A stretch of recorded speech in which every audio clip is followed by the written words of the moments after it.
Je vous exhorte à vous conduire en toute humilité et douceur, avec un esprit patient, vous supportant les uns les autres avec charité, vous appliquant à conserver l'unité de l'esprit, par le lien de la paix. Il y a un seul corps et un seul esprit. Éphésiens 4, 1, 4. Or, il y a diversité de dons, mais un même esprit. Un seul et même esprit opère toutes ces choses, distribuant à chacun ses dons comme il lui plaît. Car nous avons tous été baptisés dans un même esprit, pour être un seul corps. Et nous avons tous été abreuvés d'un même esprit. 1 Corinthiens 12, 4, 11, 13. Dans les 3 premiers chapitres de l'épître aux Éphésiens, Paul avait mis en relief la gloire de Jésus-Christ comme tête de l'Église, ainsi que la gloire de la grâce de Dieu dans l'Église qui est le corps de Christ et la demeure du Saint-Esprit. Il avait dit que l'Esprit prépare l'Église à devenir l'habitation de Dieu, à être remplie de sa présence. Après avoir ainsi fait monter le croyant dans les lieux célestes, la place qui lui appartient par sa vie cachée en Christ, il redescend avec lui sur la terre et dans la seconde moitié de son épître, il lui enseigne à marcher d'une manière digne de sa vocation. Éphésiens 4, 1, 4. Et tout d'abord, il insiste sur la nécessité d'être uni par le Saint-Esprit, non seulement avec Christ dans le ciel, mais encore avec le corps de Christ sur la terre.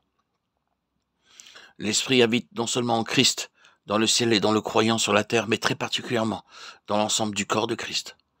L'action vivante de l'Esprit ne se manifeste donc que là où les relations voulues existent entre l'individu et le reste du corps entier.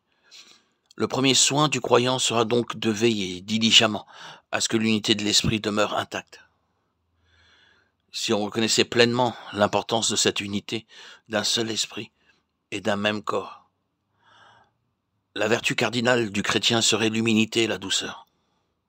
Chacun s'oublierait pour les autres, et tous se supporteraient les uns les autres avec charité, au milieu des divergences et des imperfections de caractère. Le nouveau commandement serait ainsi mieux observé, et l'esprit de Christ, l'esprit d'amour qui sait se dévouer entièrement pour autrui, aurait toute liberté de faire son œuvre.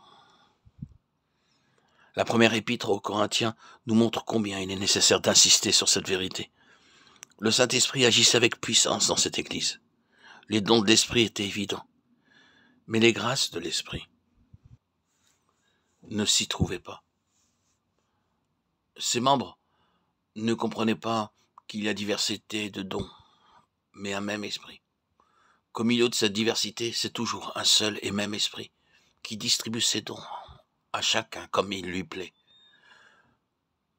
Que tous avaient été baptisés dans un même esprit pour être un seul corps, et que tous avaient été abreuvés d'un même esprit. Ils ne connaissaient pas la voie plus excellente, 1 Corinthiens 12, 31. Ils ne savaient pas que le premier de tous les dons de l'esprit, c'est l'amour, qui ne cherche point son intérêt, mais qui ne trouve de bonheur que dans celui des autres.